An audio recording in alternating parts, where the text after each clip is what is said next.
Welcome back to Mr. G's ESOL class. All right, today we are going to go over day 2 of our literature devices that we are going to learn this week. So, just a heads up, what did we talk about last week? Do we know? Any guesses? Yes. Similes and metaphors, perfectly. Those are the parts 1 of 3 that we're going to go over for our big test today. All right, we will get this done, right? And you will pass. And I'm here to help you. So, before we start, let me go over the lesson objectives today. So before we start, let's get our lesson objectives together. All right, so for part 1, the first thing we're going to do is understand the concepts of personification and hyperboles. Remember, this is part 2 of what we've learned, all right? Yesterday we did similes and metaphors, so today we're doing hyperboles and personification. Now the next part is that we're going to identify the use of concepts in sentences through independent practice.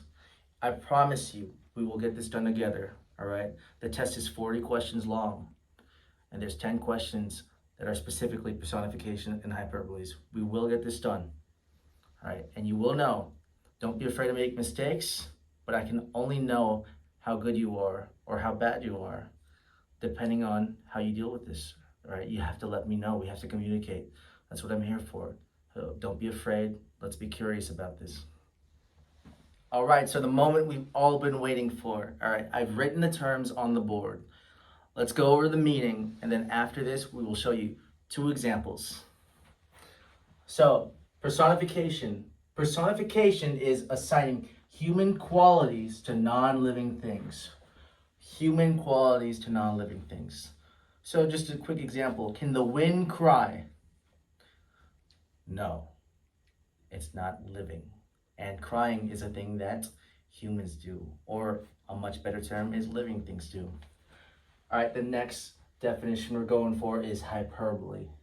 All right, and a hyperbole is an extreme exaggeration to emphasize a statement. I'm dying of hunger. Do I look like I'm dying? All right. If you didn't eat breakfast for one morning, does that mean that you're automatically going to die? No, that's not true at all, right? It's just an exaggeration. So get that in your minds for now, and we will get moving on to the examples, just to clarify some more. All right, before we start, I do have one set of rules that I want you guys to follow. All right, I want you to circle the non-human subject, and I want you to underline the human elements. We're going to circle the non-human subject, and we're going to underline the human element. So why don't we start here? The wind whistled through the trees. The wind whistled through the trees. What is the subject that we're dealing with right now? The wind. The wind. Awesome. So, this is the main focus of our sentence. But can you also give me the human trait that was stated here? Yes. Whistle. Good job. You learn fast. Whistle. Can the wind really whistle? No, not at all. That is something that only we humans can do, right? Great job. So let's start off with part 2. Part 2. The flowers danced in the gentle breeze. The flowers danced in the gentle breeze.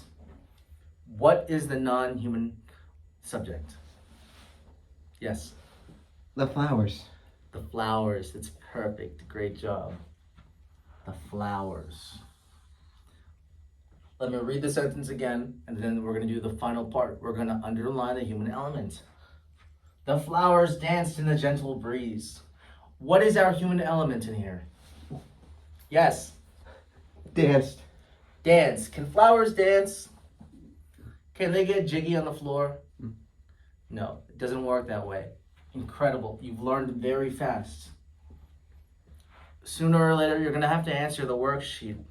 And at the end of the week, we're going to go over the test, right? Let's hope you do well. Great job. So, for this next part, we're going to be working on our hyperboles.